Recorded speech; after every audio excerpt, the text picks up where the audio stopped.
What's up everybody, you're watching a series on Sugar Bytes Factory. My name's Tom Cosm and I'm going to be showing you the key features of this awesome synth and some unique ways to use them. Today's video I just want to focus on the oscillators. We've got two oscillators here, OSC1 and OSC2. They're completely identical, however using this drop down menu here we can change how the oscillators function. So to start off with we have a pulse sync. This is your basic pulse or square wave. We can combine several pulse waves sync with each other with a sync freak. We have a pulse width. And there's also a key track in case you want to change the sync freak based on the note that you're playing. Moving on to the saw sync, this is similar to the pulse sync. We have a sync frequency. And we have a key track. Nice basic saw stuff. The next one is interesting, it's called a saw fractal. Now this is a sawtooth that gets chopped into fragments at a set rate and then that's fed back into the oscillator. Really good for bright shimmery sounds. I'm just going to play a note and move the fractalize knob for you. Space hyperdrive stuff, and the shape knob determines whether it's a pulse harmonic if you bring it to the left or it's a saw to the right.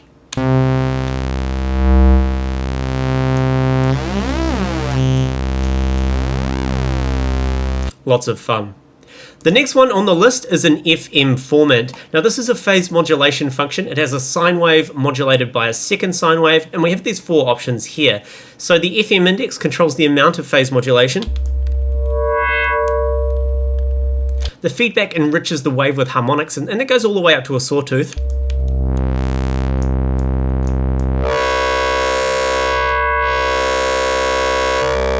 We have a Formant shift.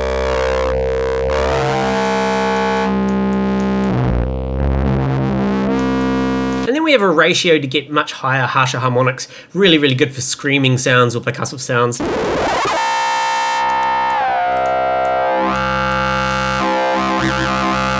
And keep in mind that the ratio is completely scaled, so everything is harmonic. We get no dissonance when we're playing notes or chords with this particular function.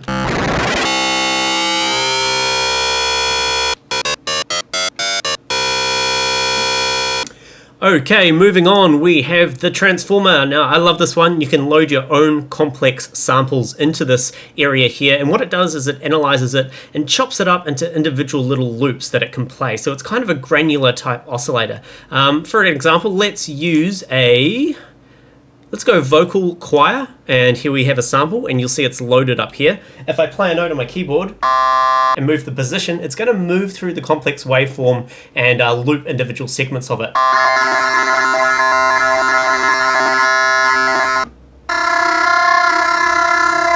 We also have a Formant control, which is good.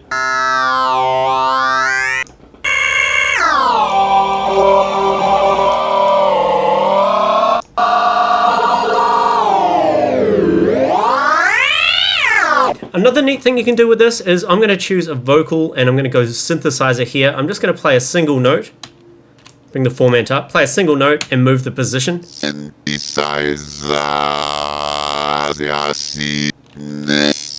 Bring the Formant down, make it low.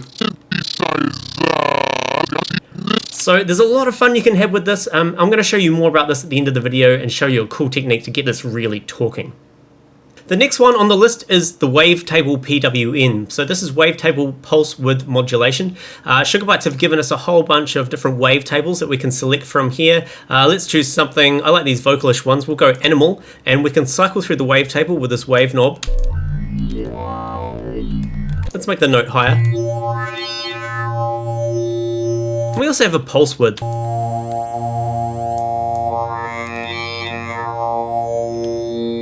So nice kind of basic wavetable synthesis going on here. The next one on the list is a wavetable sync. You notice we have four different wavetables here. They're all quite similar but have unique functions. The wavetable sync allows us to sync the wave to another wave running at a higher frequency. So basically we've got a sync freak like we did with the pulse and the saw, but in a wavetable. So let me just play a note and cycle through the wavetable for you. Now as I bring this up, it's going to sync it with a wave which is much higher.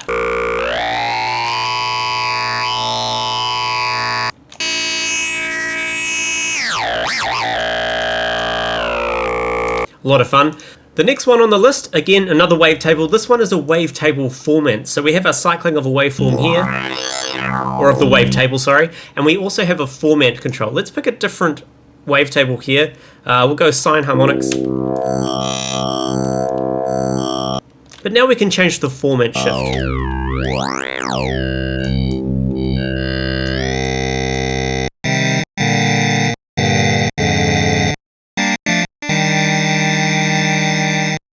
The next one is called a wavetable drone. Now this is great for all you ambient or drone freaks out there. Again, wavetable synthesis, we can cycle through everything here or through the wavetable, but we have a jitter knob and it creates a cluster of processed wavetables, really changing the sound, really creepy stuff sometimes. So let's play. I'm just going to play a note and move the jitter knob.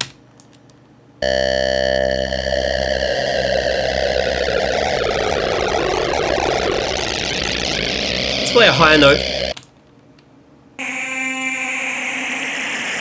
And this sounds really good with something like a white verb. Let's turn that on, give it maximum mix.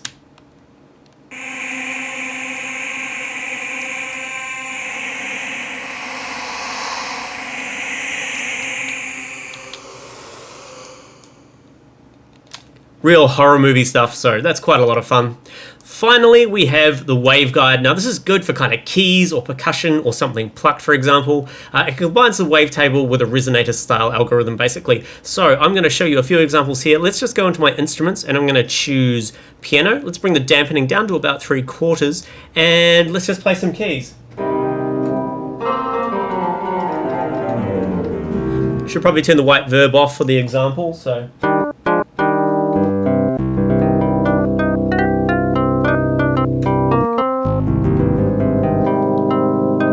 It's also really good for bass sounds, so let's go and change the instrument to a bass. I'm going to bring the dampening down below halfway, and yeah.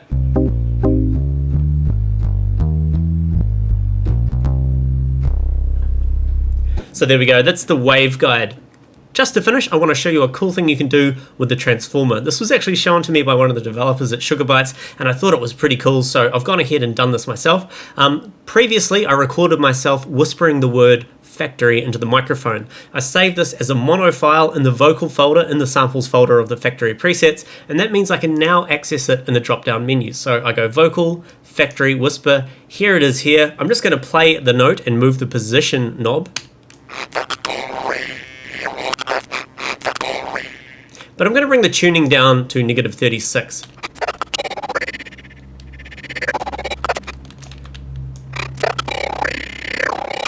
Now that's all good, but what we can do is we can modulate this position knob using the modulation matrix. So there's two ways we could do this. We could use an envelope or we could use a sequencer. I'm going to start with an envelope. So from this menu, I'm going to select oscillator 1B, which is this position knob, and I'm going to give it positive amounts on envelope 2. So that means over in our envelopes here, envelope 2 is now controlling this position B knob.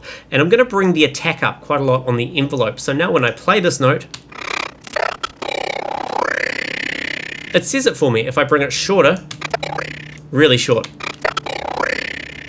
We can even make it go backwards. So we could bring the position up to the top, make this a negative value,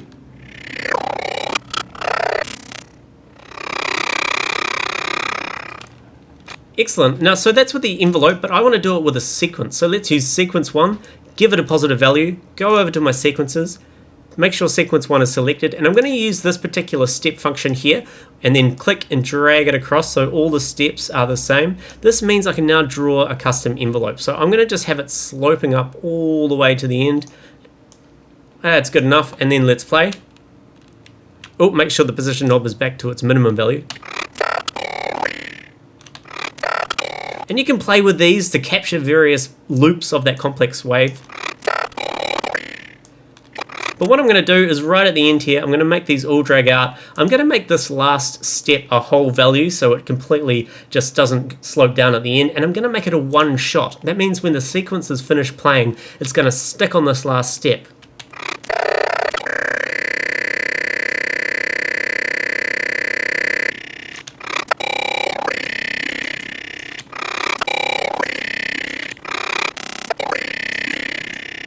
And of course, let's give it some reverb.